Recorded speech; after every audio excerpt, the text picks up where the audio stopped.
planet becoming aligned together. So this is the third and the final reading for tonight. This one, again, deals with the karmics. All week it's been that way. Actually, the last 3 weeks it's been that way, very specifically. So I'm sorry about that. I have to read what it is I get. So apparently Spirit wants people out there to know what's going on, and perhaps some cross-watchers out there who may be watching these. I don't know. But the overall energy for the week is that of Sawillo in the reverse. Now, Sawillo in the reverse is that of darkness and obscurity, a loss of power. It talks about resistance and stagnation. It talks about hesitancy and somebody who's self-centered, somebody who has false goals, somebody who gives and receives bad counsel, somebody who's very gullible, somebody who is seeking retribution, destruction. Basically, this is about the casting down of vanity for somebody. They're finally having their ego checked, and it's basically talking about the wrath of God. So again, they have been given, as I've stated many times over the last year, countless warnings, and they have simply refused to listen. So it's judgment time. That's all there is to it.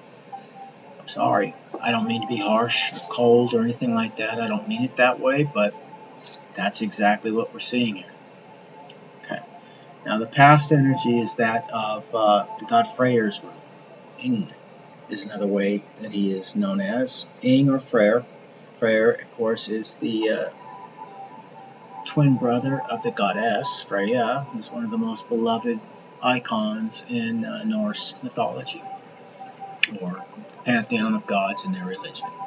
I don't like to use mythology so much because if you were Christian and you heard somebody referring to your religion as mythology, you'd become offended by it.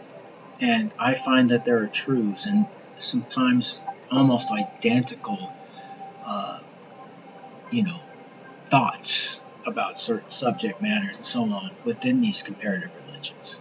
So I believe that many of these characters have come from very ancient cultures that they have adapted, or adopted I should say, to fit their own cultures. Because otherwise, there are a lot of striking similarities that I find, despite the cultural storylines that are used to tell these particular stories. Okay, so I'm not the most gifted grammatically sometimes, especially when I have the camera rolling. I get off on a tangent. But what Ingwaz tells us is basically, since it's in the reverse, if I didn't say that, I apologize, but Ingwaz is in the reverse, and it's a god's rune, so that typically gives us an early warning that it's not going to be positive.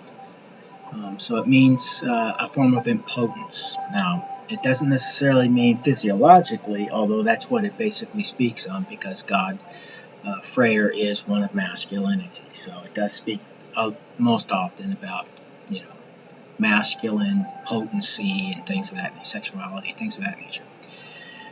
It talks about also a seductive force. So somebody who uses their masculine or feminine charms to get what they want.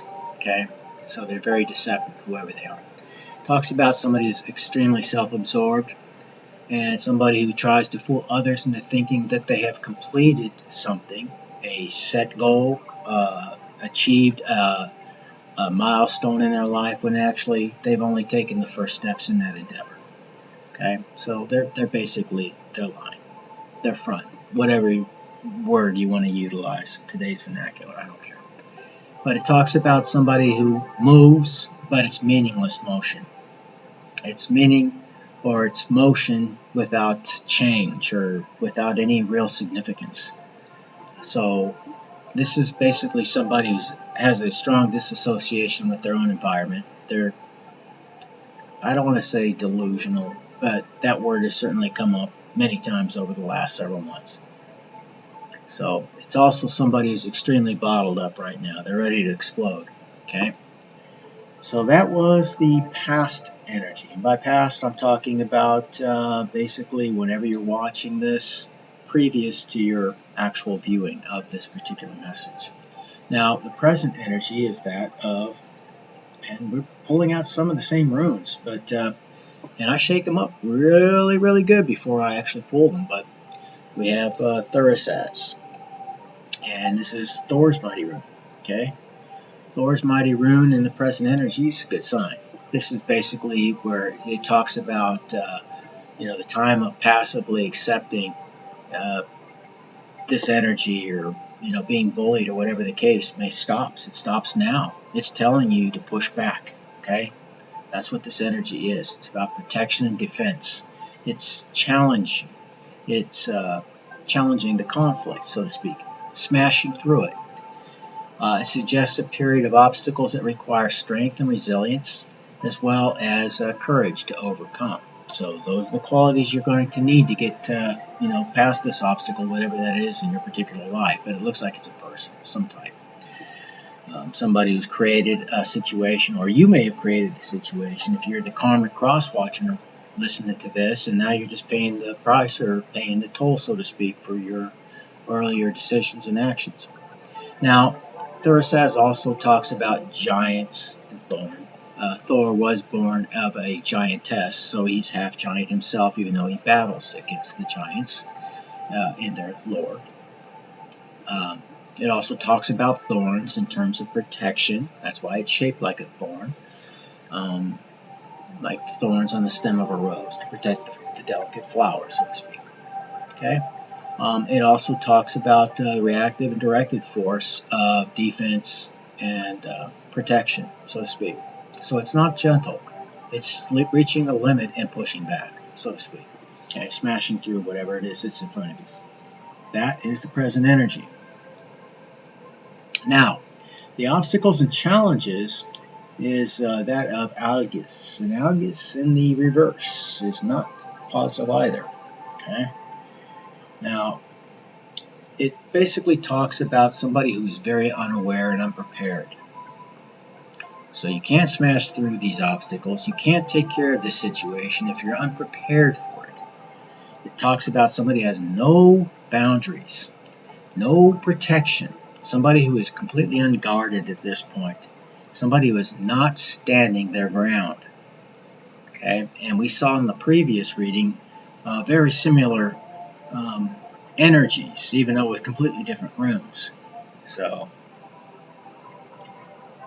it's telling you and it's advising you, just as your ancestors have apparently been advising you, and Source, God, Spirit, whatever it is you believe in, has been telling you a long time now to stand up and shoot your shot, do your thing, do what's right. You know what that is, whatever it is. Now it's saying this is also somebody who's used by others, probably uses others, somebody who is misleading, being misled, somebody who's very vulnerable, as I've already stated. You're going to be subjected to many hidden dangers because you're completely unaware, as this energy states. Somebody that is being consumed by divine forces and has lost their divine link. Somebody who's partaking in taboos, somebody who's turned away, and somebody that basically repels. What do they repel? Well, they repel basically those who are of the light. And what I mean by that, sometimes your light is so bright that it illuminates the darkness, so the darkness is repelled by that light. So if there is somebody or somebody's out there who is basically shining bright, then these people in these low vibrational energies are basically repelled oftentimes by those people, although they may not even understand why they feel the way they feel. And as a result of that, they create all kinds of chaos. They try to defame, slander, maybe even plan, plot, and scheme against these workers of goodness, of light. And they're going to get their recompense for that. They're going to get spanked really hard by Spirit. Now, the help and advice is exactly the same thing that we got in exactly the same manner as the last reading. A different rune though is that of Perthro in reverse. Now, Perthro in reverse talks about somebody's secrets, dirty laundry being revealed to everybody. They're not going to like that. They've desperately been trying to hide these things they've been doing secretly behind the scenes. They've been creating a facade, an image of themselves for a long, long time, and had a lot of people fooled, apparently. But their disloyalty, their addictions, and so on are about ready to be laid out, for all to see. They may have already been laid out for some of you out there, so I don't know. So this is somebody who is basically stagnant at this point and feeling very lonely. Many of the people in their lives have turned away, or they have turned away from some of them just to avoid having to retell the lie that they used the last time around, I guess, or be confronted about those lies. So they're lonely. And keep in mind, we're not judging them. Because all of us have a dark side, and all of us have had, moments where we've done things we're not proud of, right? The only thing is these people were set to have gotten out of this a very long time ago. It's like a grown-ass adult acting like an infant right now. They're just refused to grow. That's what this is basically hinting at. So this is a big difference. This is somebody who, because they have been absolutely stubborn and insincere, they're being sat down and they're being revealed. Just part of their karma. It's harsh. It's going to be very harsh, but it's going to change them. So their future outcome is that of Othala in the upright. Where'd you go? These strangely shaped runes are difficult to handle sometimes. Okay, so Othala in the upright is basically that of belonging, but not the soft modern kind of belonging. Something. It represents the concept of legacy, materialistically and spiritually. It emphasizes the importance of heritage in shaping one's identity and their future. It's about your bloodlines. It's about the bones that are buried in the earth. It's about one's lands and remembering one's name well after they're gone. Okay? It's lineage, it's roots, it's home. That's what this is all about. So this is implying not just your physical legacy, that of your particular family. You may come from a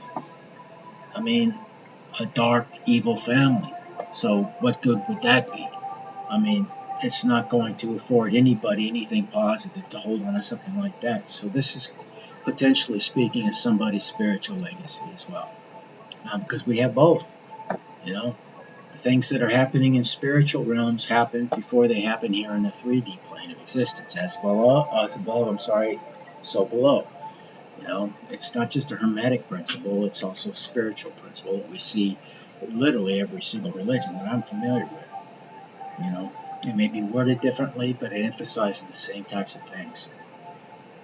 Spiritual warfare is something that's talked about very, very in depth in the book of Ephesians and other books in terms of Christianity or the Bible. And we see the same thing uttered both in the occult world as well. So there is a genuine heritage that we also possess in spirit as well as physically. So that's for you to decide what resonates best in your particular situation. It's both, potentially. Okay? Because if it's affected in one, it's also going to affect the other as well. Now I'm going to leave that, and I'm going to really hope that we start getting some more positive, energy soon. But, I'm not afraid to say it, even if it's not good news. In fact, I deliberately post a lot of things that are considered pretty negative, but they're all very true. And it's just things that people need to be aware of and know about, once again, so they can prepare, because there's a lot of things that are happening in our world today.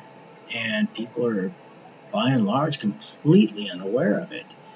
And the forces that are mounting, I guess, for lack of a better way of saying it, I don't want to sound melodramatic, but they're really trying to force fulfill an end time scenario.